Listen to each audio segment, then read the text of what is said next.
going for the Don Johnson look. Of course, you got some naked spots there on your cheeks, so Oh, you can maybe see that's why you those. don't Yeah. like it. Yeah. Well, thanks for pointing them out in front of 100,000 people. Yeah, yeah. That's Don me. Johnson. I'm just here to to demean you, to insult you, make A reality check. Yeah, make you question your own personal worth. Oh, Uncle Larry's being mean today. You go, he can't help himself. He's a grumpy old bastard. Tomorrow, be like, the team won't message you like, hey guys, we're not doing anything today. And then they're like, no, Mario took the day off. It's like, why? He's like, I don't know. He's just grumpy. He doesn't want to go on camera today. He's curled up in a fetal position in the corner. Larry hurt my feelings. Oh, there's a sad picture. Val Kilmer, right? That's or is that Don Johnson? Well, that's Don Johnson. That's right. I didn't realize Don Johnson and Val Kilmer actually look a little bit alike, at least from Van that picture. Kilmer, I know. Van Kilmer, I know. Incredible actor. Yeah, okay. So you're going for the Don. Hey, just grow your hair out like that. Get a little bit. Look at that, man. Man, the amount of people that looks studly. Yeah. Larry, I'm still going to shave it. Sorry to tell you. Did your son see the episode? Look. Did your son see the episode about shaving the hair or no? Oh, he shaved the head, man. I told you when he listens to me, he'll shave it. He shaved it because of me, Yeah, he did it on his own. I told him, he said, hey, it's your head, your hair, man. You do what you want. I'm not going to be like my father. I'm not going to be like my father where get your hair cut or, stop seeing me. No. It's just, like I said, he's older than you. And so he's, like I said, he's old enough to make his own decisions. I can give him fatherly advice, but you get what you pay for there, which is. But he decided to shave his hair not because he listened to me trying to advocate for it and convince him to. He did it by himself.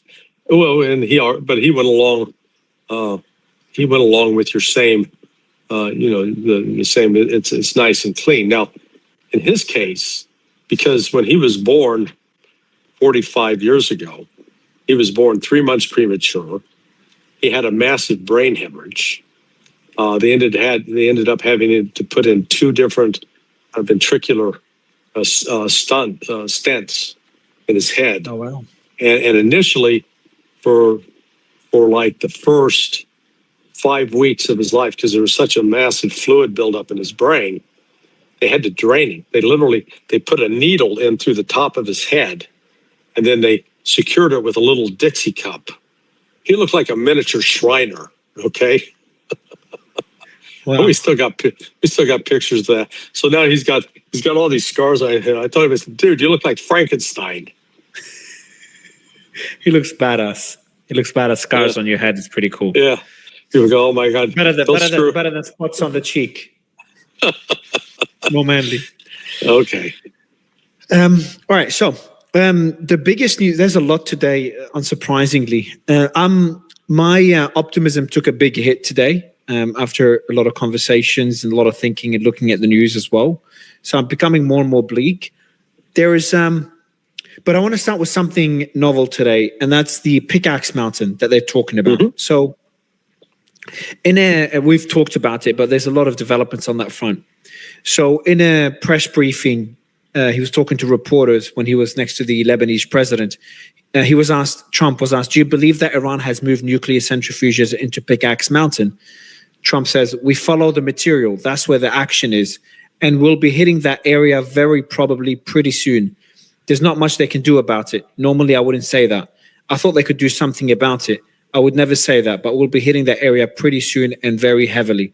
Then he says, we will absolutely attack the news site they're talking about, Pickaxe Mountain. And by the way, for the audience, we'll explain what Pickaxe, so I'll let Larry explain what Pickaxe Mountain is right after I read that quote, because it's important you guys understand this. They're in this because of nuclear weapons, and they're trying to reconstitute a nuclear site. We'll hit that site. Any site where they're even thinking about nuclear weapons, we'll hit it very, very powerfully. And Pickaxe Mountain, which you'll do a deeper dive, is the most fortified underground facility they have, where there's been a lot of reports that their centrifuges have been moved there. Most of the important stuff and But potentially wait, how can this be? Trump obliterated it last June. There's nothing left. It's all gone. I obliterated it. Remember that? yeah. So now is he going, is he now like, never mind? He never. I don't think he bombed Pickaxe Mountain ever. That's never Well, been no, but bombed. he didn't have to because he had to, remember, he identified all the nuclear sites. They took it all out. There was nothing left. And when the Defense Intelligence Agency chief came out and said, oh, wait a second, I could have got some stuff out, Trump fired his ass. I fired him. I missed that. Yes. Oh, yeah, it was last year. Yeah, they fired him for not going along with the company story. That goes to another story I'm going to read after the Pickaxe Mountain, where, you know how we've talked about Trump being in a bubble, and I struggle to believe it, that the president of the United States would be in a bubble and people are too scared to give him facts. Well, there's two reports by the Telegraph and I think Washington Post talking about that and breaking it down. I will get to that in a bit. But that's the reason you reminded me of this is you talked about someone who was giving facts to the administration or leaked it, I don't know, but someone who was stating facts that was fired. And that the concept of firing people that end up, that give facts or stand up to what Trump wants, if they don't believe it's right, the firing of these people kind of created in a culture of silence, which we'll get to, but you reminded me of that. That will be we'll talk about that after Pickaxe Mountain. But on Pickaxe Mountain, I want to get your thoughts. Maybe you can break down for the audience what you've told me in previous discussions. So the Wall Street Journal reported also today, Israeli intelligence, your favorite, believes Iran moved thousands of uranium-enriched centrifuges into tunnels beneath Pickaxe Mountain last autumn after U.S.-Israeli strikes damaged the country's main nuclear facilities, according to Israeli and U.S. officials. The report said that Israel shared the intelligence with the U.S. and has urged Washington to intensify military operations against Iran's nuclear program. Trump has previously described Pickaxe Mountain as a potential target for U.S. strikes. So my question to you, Larry, obviously would love your kind of a brain dump on Pickaxe Mountain, but more importantly, the report, the Israeli report, Israeli intelligence claiming that the centrifuges were moved there. Do you think that's true, or do you think the Israelis are looking for justification to convince Trump back into the war? I think they were already there. I don't think they moved anything. What they were talking about moving was enriched uranium, which I think they did move, but it was secure. And despite Trump's, wildly specious claims that he obliterated it, wiped it out. Hey, we ended the nuclear threat. And again, you had Defense Intelligence Agency coming out within a week of that saying, nah, not so fast there, cowboy. And he fired. Again, you wonder why there's a bubble of silence around him. When people present him with opposing information, he fires them. Yeah. Well, you got to understand a government bureaucrat. You got your career, and unless you're independently wealthy, unless you've won like the lottery, or you come from a millionaire family, you need the job, and you don't want to get demoted, and you don't want to get fired. You want to be able to, go into retirement with a good pension. One of the few intelligence analysts in history that had, what they call fuck you money was Sam Adams. Sam Adams was the senior analyst in the Vietnam division, Southeast Asia division back then. His boss was a guy named George Allen. I was fortunate to have been trained in the new analyst course by George Allen. He was a man in his, so I guess he was a World War II vet. So he was in his late 60s, early 70s back in 1985. So it's 84. Yeah. So, and George was very candid talking about his experience where he was getting calls from the National Security Advisor at the time, McGeorge Bundy, the Secretary of Defense, Robert McNamara, and even from Lyndon Baines Johnson himself saying, hey, why aren't you being a team player? Because the CIA was saying that the Department of Defense claims about all the Vietnamese soldiers they'd killed and the Vietnamese army was weak. So this was in 68, just prior to Tet. or 67, just prior to Tet. And Sam Adams, who had been on the ground in Vietnam, but Sam came, he was wealthy. I mean, he had, he could lose the job and he could live the rest of his life comfortably. And he refused to budge. He go, no, they're not going to threaten me. They're not going to coerce me. And George talked about what a difficult time it was, because George didn't have $1 million, $1 million plus dollar fund sitting in the bank. He had 2 kids getting ready to graduate high school that were going to college at the time, back in '67. He was probably in his mid 40s then, and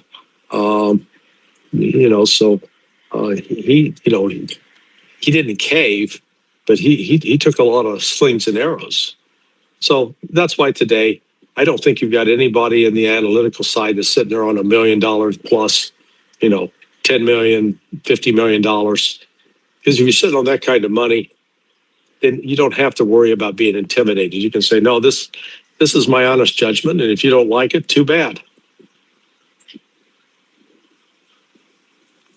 Well, this is the report that came in. I'll read it now since it's relevant. This is from the Telegraph, and then there's another one from Washington Post. Sources say a culture of silence has taken hold of as Defense Secretary gains reputation for purging senior military figures. So as Hegseth is purging all these different figures, a culture of silence has taken hold of the administration. Rumors are spreading across the administration that the Pentagon is concealing a shortage of interceptor missiles. There are also suggestions that the White House does not know about the scale of the shortfall.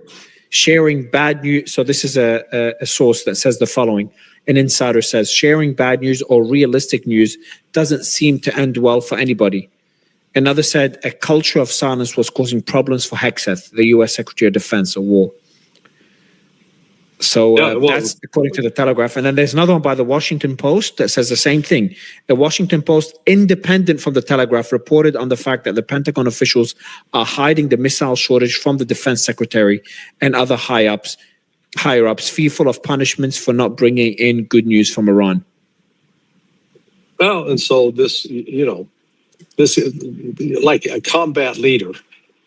If you're in combat and you try to tell the leader, hey, there's an ambush. We go down this path. There's an ambush. They're going to blow our ass up. And he says, "Hey, you're on KP duty. So you get punished, or worse. Worse than KP duty. Demoted, whatever." All the other guys look around and go, "Yeah, okay. Let him walk into the ambush. Let him get his ass blown up." Well, that's what'll happen. They'll let him get blown up. Figuratively, in this case. So yeah, that's a bad situation. Look, a good leader is one who's willing to entertain bad news, even if it doesn't agree with what they want to believe. That you've got to be strong enough to say, to recognize that someone's not playing you. I mean, you always have to take that into account. Could it be that this is bad information? Well, then they say, okay, why do you believe this? Show me the numbers. Like I could show you the numbers with the PAC-3. The open source I used when I wrote my article outlining all the shortages, I think was overly optimistic, way overly optimistic, particularly as PAC-3s. I think the PAC-3 inventory is much, much lower.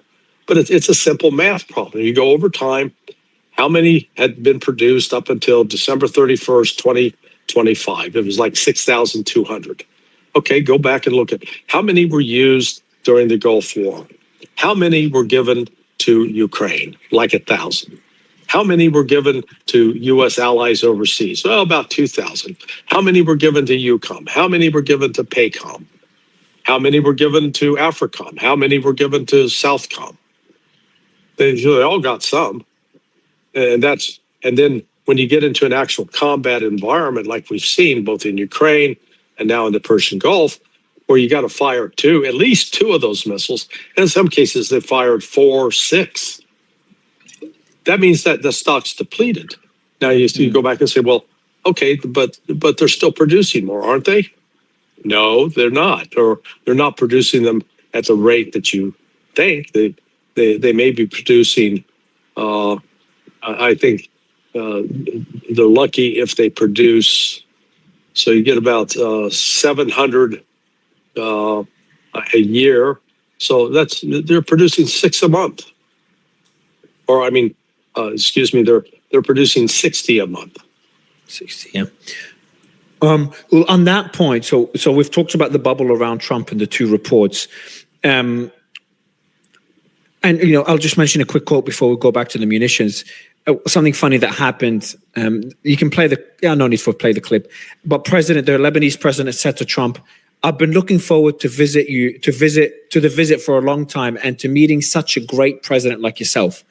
So he knew what to say to get, everyone that gets Trump, like the president of FIFA now is being nominated by Trump to be the Secretary General of the United Nations. I saw the report before we went live, because he was, sucking up to him. And now the president of Lebanon is doing the smart thing, is sucking up to Trump. And Trump literally said the quiet part out loud. He's like, he knows how to get to me. He can have anything, because he just loves good news. He loves compliments.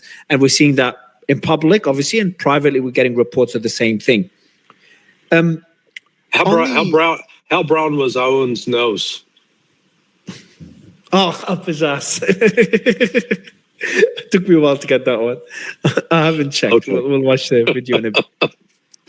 So how I told you, I think I said it when we were live, that I'm more bleak now. One of the reasons is something that Professor Pape told me in the morning that I would love to get your thoughts on.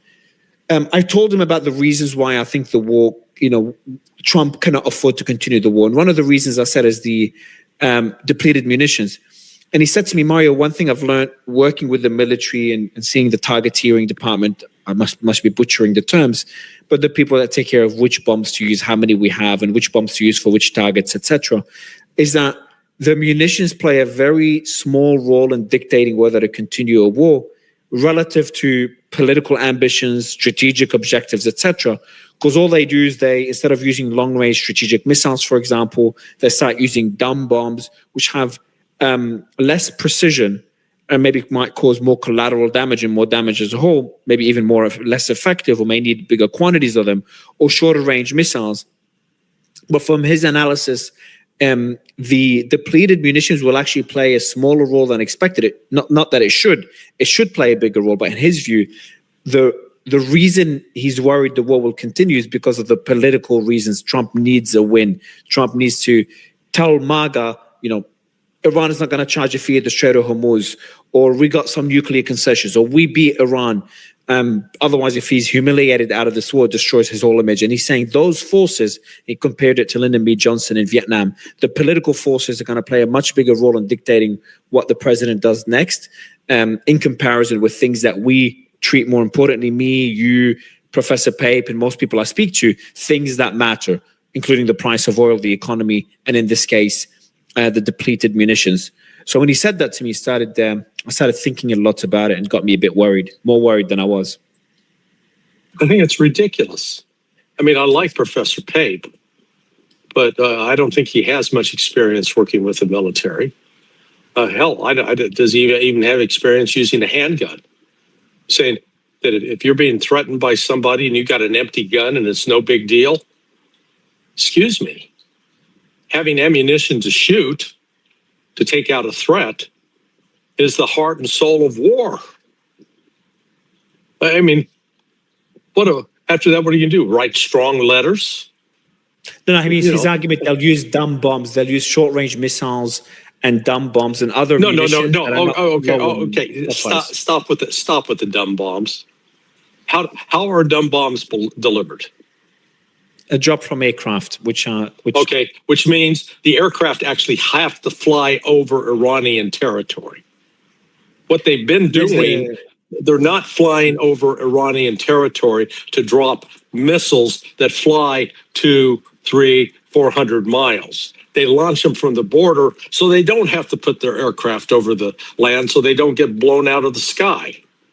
Once you start putting conventional aircraft over territory with conventional bombs, the odds of that plane getting shot out of the sky go way up. And then you want to talk about political problems? All they've got to do is lose 2 airplanes over Iran and capture the pilots. Then all of a sudden you got nightly television, and you're too young to remember what it was like watching after the U.S. Embassy was personnel were taken hostage night after night with hostages being shown. Well, hell, even in the was it? I forget if it was the 2003 invasion, or was it back in? No, it was back in the first Gulf War. They actually shot down some pilots, and they had these pilots on television. They were beat up and et cetera. And it was embarrassing. And political support? He's got no political support for this war. Where's the political support? His MAGA base still supports it. His MAGA base is shrunken. It's the MAGA base is irrelevant right now. When 60% of Americans are against the war, MAGA base is meaningless. And his money and the people who are part of his MAGA base, hell, he's been driving them off right and left. So on the damage. So if someone, so another one of my guests mentioned something completely separate in a separate discussion, but they were worried. They're like, Mario, I don't know why there's still American troops in those bases around Iran, because they're just sitting ducks. And I start to believe that maybe the reason they are there intentionally is to have casualties, to rally more support for the war. When there's casualties, people rally around the flag. Okay, what can you show me evidence when the United States is taking casualties that it increases support? The only time that happened was with the Japanese surprise attack on Pearl Harbor, which killed about 3,400 sailors, soldiers, airmen. At that point, that generated support. But go back to Vietnam after '68, as the casualties began mounting up. That didn't make Americans go, damn those Vietnamese, we're going to show them. And why do you think the Pentagon admitted it was hiding casualties? Why do you hide casualties? Casualties are going to build you political support. That makes sense. In the Vietnam War, would the Gulf of Tonkin incident be used as an example where they were none killed there? I think it was a staged event by the United States. It wasn't a real event, so it was a false flag. But then the narrative was we were attacked, and that was justification for us to attack Vietnam. Right, but we can't use that narrative now because we attacked first. We're the ones that launched this war back on February 28th. We started this, not them. They've been retaliating to our strike, which most people understand. Well, in the eyes of some Americans that don't go as deep as we do and as our audience does, but in the eyes of some Americans, the reason the U.S. struck is because of an imminent threat of nuclear weapons. You see that on Fox News on a daily basis. Yeah, but it's just because they repeat bullshit doesn't make it true. No, I'm not saying it's true, but I'm saying some Americans believe that. So some Americans believe that the U.S. attacked because of an imminent threat, and maybe those same Americans may rally around the flag if there's casualties. I don't think that's the case. I'm just strawmanning it. And there are some Americans that believe the Earth is flat. Okay, so great. They're welcome to believe the Earth is flat. They're welcome to believe that Iran poses an imminent nuclear threat. But the reality is, right now, according to the public opinion polls think this war is a disaster. Yeah, I don't disagree. Well, that's, just to be clear, that's why I'm in the camp that I don't think the war will escalate. But just having some of my discussions today got me pretty worried, but also facts on the ground. The fact that there's multiple reports coming out today as well that escalation is looking more and more likely. So it's just, my optimism is still not below 50%, but it's dropped over the last 2 weeks. I think most people that were optimistic. Joe Kent, we've kind of been on a similar wave, me, him, optimistic, pessimistic. But we're starting to get more and more concerned. That was another conversation I had. Well, but the reports about the shortages of missiles. Okay. Wall Street Journal reported on June 2026. They provided a detailed report showing that JASSM and Tomahawk stockpiles were depleted by the combination of Ukraine and Middle East operation. Reuters, July 20. But did they say to what levels? Yeah, depleted to the point it's becoming critical, that there's not enough to do a sustained, they have to fight. Like if they had to go fight China, we'd run out. Yeah. Reuters pointing that the July 2026 article talking about the U.S. is struggling to replenish precision weapons. Why? We talked about this yesterday. Lack of rare earth minerals. Breaking Defense, another journal or publication. They reported May 2026. They said Pentagon warns on precision munition stocks for potential China conflict. Exactly right. That was, that's 2 months ago. And then the Defense News, another publication, just this month. U.S. Army and Air Force face JASSM shortages. So you get these shortages. You can't sustain a war. You're going to escalate with what? You can't escalate with nothing. There's limits to what they can do. That's the point. And to claim that, that doesn't matter. Okay, so if you don't have the weapons to escalate with, what are you going to do? Hold press conferences and say bad things about them?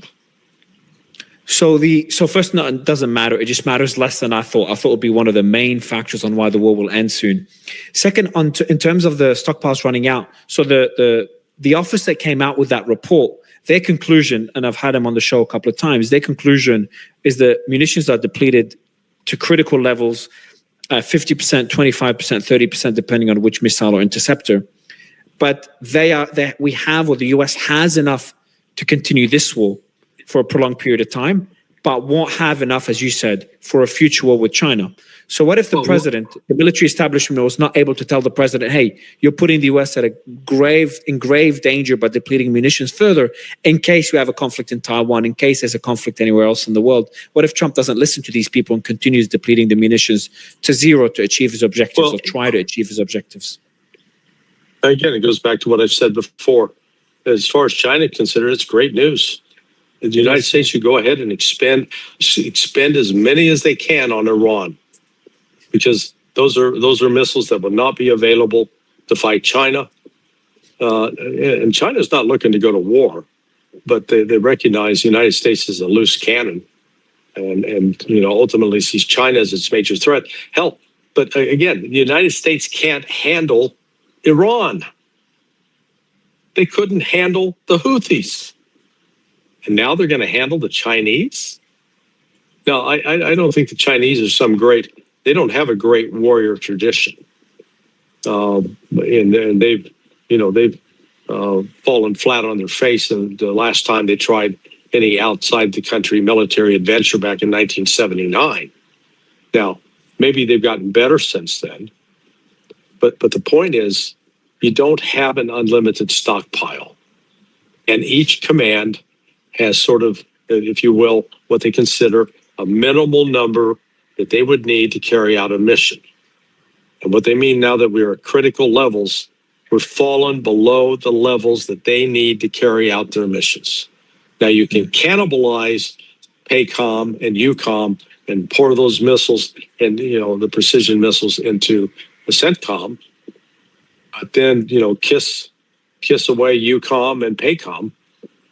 And within the military bureaucracy, the guys who are, the commander of PACOM, basically he could give a damn about what's going on with CENTCOM. That's not his job. His job is to be able to carry out his mission in the Pacific, and he can't because of the shortage. And, I'm stunned by someone who would say that, the weapons shortage doesn't matter in war. I mean, really? No, so No, so it's not the weapons shortage not mattering in war. It plays a smaller role in Trump's decision making than it should. So Trump is looking at this into what his base is thinking, what his voter base is thinking, and how they'll react if he actually is. So if he goes ahead with this MOU and Iran charges a fee in the Strait of Hormuz, which is going to be very difficult to twist this into a win and to fabricate a win out of this, out of Iran charging a fee at the Strait of Hormuz and potentially continuing to enrich uranium and building a nuclear weapon or advancing towards building a nuclear weapon. Those two factors would be such a catastrophic, humiliating loss that he just cannot accept it. Accepting it will be political suicide. And that will be the driving factor on why there's a high risk that he'll continue getting dragged into this war, and why we are where we are when he could have just walked away. Well, yeah, he could have walked away, and he will still have a catastrophic defeat if he continues on this path, because he's going to run out of weapons. And it may right now play a small factor in his decision-making skills, which frankly you got to question, does he even have decision-making skills left? But, a rational military commander would look back and say, okay, do we have enough resources to finish this war, what's the objective? To get Iran to open up the Strait of Hormuz so that Iran can't interfere with any more ships. We don't have enough munitions to do that. Period. All right, so that's on the munitions discussion and the Pickaxe Mountain and the bubble that Trump lives under. Now, on the nuclear facility, we talked about the comments Trump made in the press briefing with the president of Lebanon. Then the Iranians put out a threat. The Qatam al-Anbiya central headquarters said they warned that if the U.S. attacks Iranian nuclear and sensitive sites, it'll be considered an expansion of the war. Quote, all U.S. interests, its allies and supporters will be targeted by a powerful offensive by Iran's armed forces. So that's Iran's response to the risks of Pickaxe Mountain being struck. So then I got reports, that's unconfirmed, you can play that video I just sent you, Lisa, of a B-1 Lancer bomber taking off from the UK. Now it takes a few hours to arrive to Iran, if this is true. And second, if it's true that it's up in the air, that footage is recent. And number two, if it's actually heading to Iran. Then there's another report here, and these are all OSINT reports, so unconfirmed. That's a B-1 bomber. Unconfirmed, all this is unconfirmed. There's been a few stratotankers that took off an hour ago from the Romanian airport. So likely they've taken off to refuel the B-1 bomber on a mission. And there's some speculation that there's also a Boeing E-3 Sentry spy plane that took off from Saudi about about an hour and a half ago. So there's some talks about this potentially being the preparation for some sort of attack on Iran. Others saying that this could be an attack planned for Pickaxe Mountain.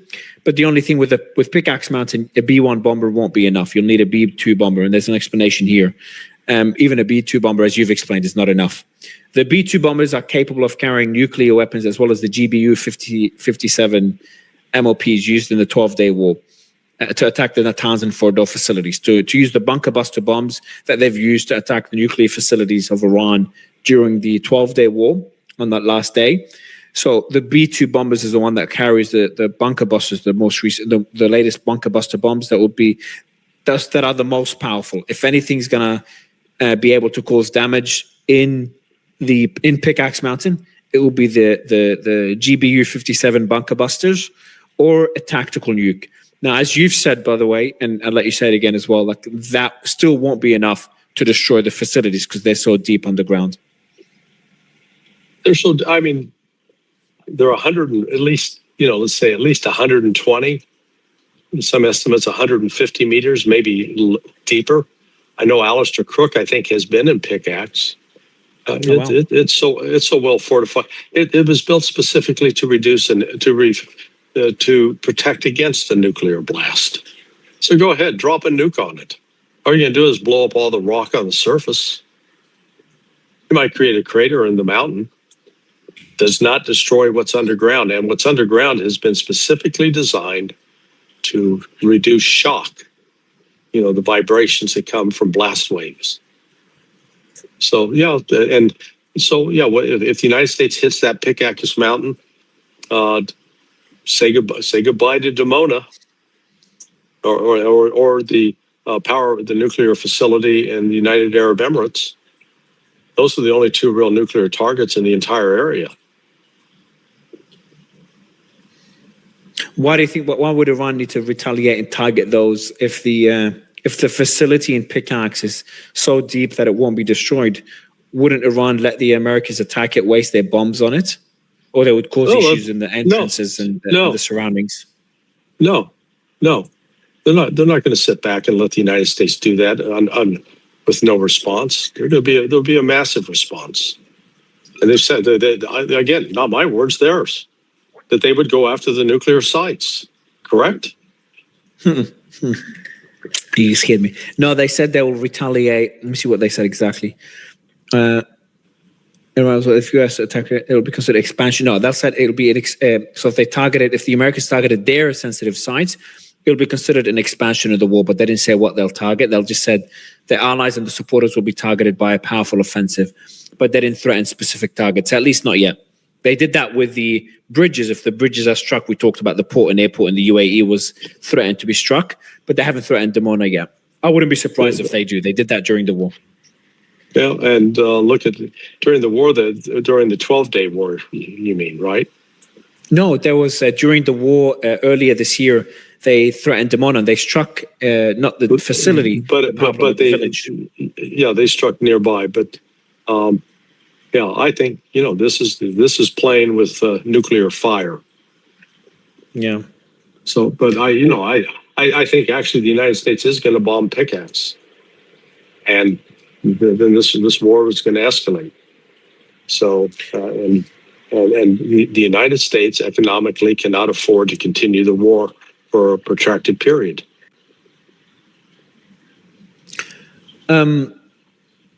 Fuck.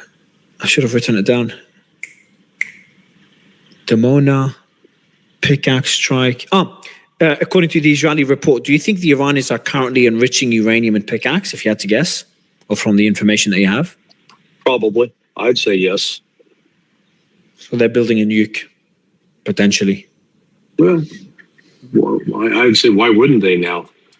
They played by the rules, and the rules have gotten them nothing but surprise attacks and the murder of 168 little girls. So yeah. Now they say if we have to go nuclear, we will. I think that's where they're headed. Well, in terms of this escalating, Channel 12 has reported Israeli military has raised its state of alert to its highest level as the likelihood of escalation with Iran has increased significantly. This comes after a security cabinet meeting Netanyahu had for hours. Let me see how long he had it for. So Netanyahu had an overnight security meeting for 5.5 hours, ending about 1:30 a.m. That was last night. So after that, there was Channel 12, Channel 13 reported that Channel 12 reported that Israel's at its highest state of alert. Channel 14 reported that the chance of renewed conflict with Iran has increased by 50%, not two, but by 50%. Then Israeli Channel 12 said Israel's security cabinet spent 6 hours yesterday discussing in the security cabinet meeting, discussing possible escalation scenarios. During the meeting, Netanyahu stepped out to speak to Rubio. A senior Israeli official said, quote, "Our interest in joining the campaign depends entirely on the objectives. We don't want to enter another conflict only to be told to stop after a few days." So that's Israeli saying, look, we're willing to join the war, but we're not going to join, and then later you tell us to stop. Our goal is for regime change. Our goal is to bring down the regime. That is our objective. Yeah, they're still on that regime change after they got 45 million Iranians in the streets mourning the passing of Ali Khamenei. Yeah, that's gonna work. Can you? Yeah, I bet you couldn't get 2 million people in the streets to support Bibi Netanyahu. There's reports of. Okay, please, let's see if that's true. There's reports of fighter jets over Tehran and unconfirmed reports of airstrikes in eastern Tehran. Unconfirmed, so we'll see if that's true. So it just came in now, so we'll update the audience as it comes in. So Trump had a meeting, or had talked to the press, was answering questions after a meeting with the Lebanese president. He talked about Pickaxe Mountain, which we've just talked about. Then Hegseth said, Iran has been given every opportunity to negotiate and to show that they're reasonable on the Strait of Hormuz.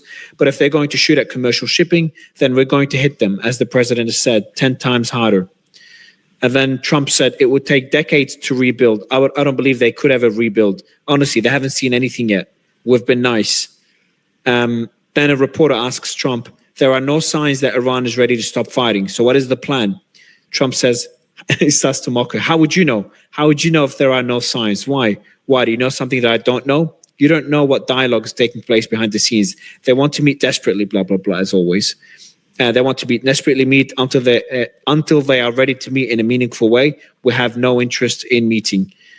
And then he says, if we left Iran right now, it would take around 20 to 25 years to rebuild.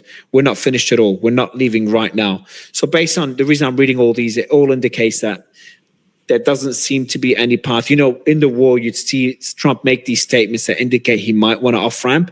We're not seeing any indication of that at all. And there's been a report by Jerusalem Post that there was the proposal that was made by the Qataris. So Trump has rejected the 10-day ceasefire proposal. And, the Jerusalem Post claims that Iran requested that proposal. But that's nonsense. Yeah. Iran's not requesting anything. They made it clear that they're going to fight. And, they're continuing. Ships are going through the Strait of Hormuz today on the Iranian side. None going through on the Omani side, by the way. Are you looking at tanker trackers? Vessel finder. Getting more reports of fighter jet activity over Tehran and unconfirmed reports of explosions. So we'll see. Too early to confirm, but that's another source that has mentioned it now. The Washington Post reported something extraordinary, Larry. You ready? You're not going to believe this one. I'm sitting down, thank God. All right, this is a groundbreaking report. And U.S. intelligence assessment concludes that continued U.S. military strikes are unlikely to significantly weaken Iran's government or force Iran to soften its negotiating position. Officials assess Iran's leadership remain focused on regime survival despite sustained military pressure. U.S. intelligence sees growing division inside Iran between officials favoring diplomacy and hardliners within the IRGC, while CIA analysts continue to assess that Tehran retains the capacity to withstand prolonged economic and military pressure. Yeah, that's news. I would agree with that. I would agree with that intelligence assessment. But you won't agree with the part where they say there's divisions between the diplomats, Iranian diplomats that want diplomacy, the officials that want diplomacy in Iran, and the IRGC that don't want diplomacy. Or do you think there is some sort of split or disagreement? No, I don't think there's disagreement at all. I mean, the people favoring negotiations, they might have a leg to stand on if they could point to, hey, we did the negotiation route and look, United States complied. But they can't say that because that didn't happen. Yeah. So what is, pretend that you're, quote, whatever they mean by an Iranian moderate. I think these terms are ridiculous. These